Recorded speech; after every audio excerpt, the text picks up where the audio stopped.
Kementerian Imigrasi dan Pemasyarakatan di bawah kepemimpinan Agus Andrianto terus mengambil langkah tegas untuk memberantas kejahatan di lembaga pemasyarakatan.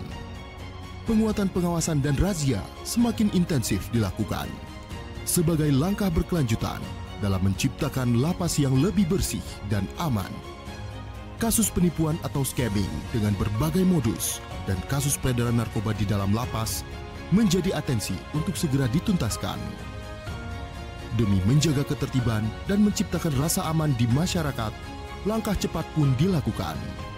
Bersinergi dengan aparat penegak hukum, antara lain Kepolisian Negara Republik Indonesia dan Badan Narkotika Nasional.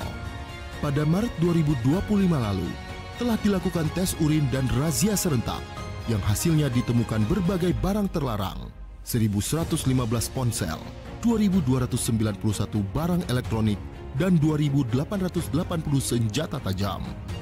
Di sisi lain, sebanyak 548 warga binaan yang berisiko tinggi telah dipindahkan ke Pulau Nusa Kambangan.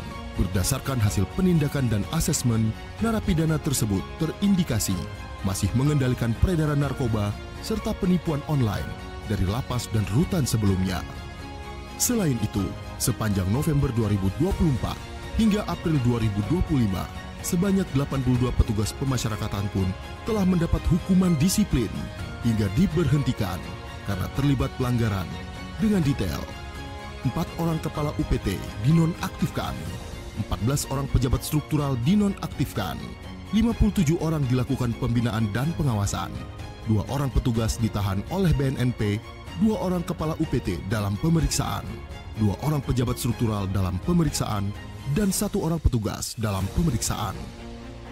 Dalam rangka mencegah peredaran alat komunikasi terlarang, Menteri Imigrasi dan Pemasyarakatan pun memanfaatkan perkembangan teknologi informasi digital melalui alat pendeteksi sinyal portable.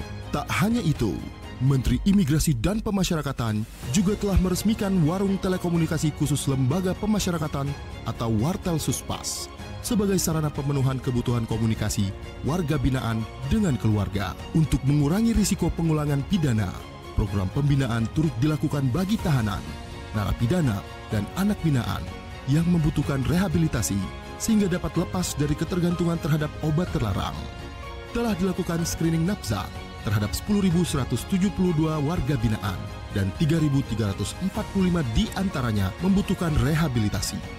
Kementerian Imigrasi dan Pemasyarakatan berkomitmen untuk menciptakan lapas yang bersih, aman, dan terbebas dari kejahatan melalui penegakan hukum yang beriringan dengan pembinaan demi terwujudnya pemasyarakatan yang modern, transparan, dan humanis dalam menciptakan stabilitas keamanan menuju Indonesia Emas 2045.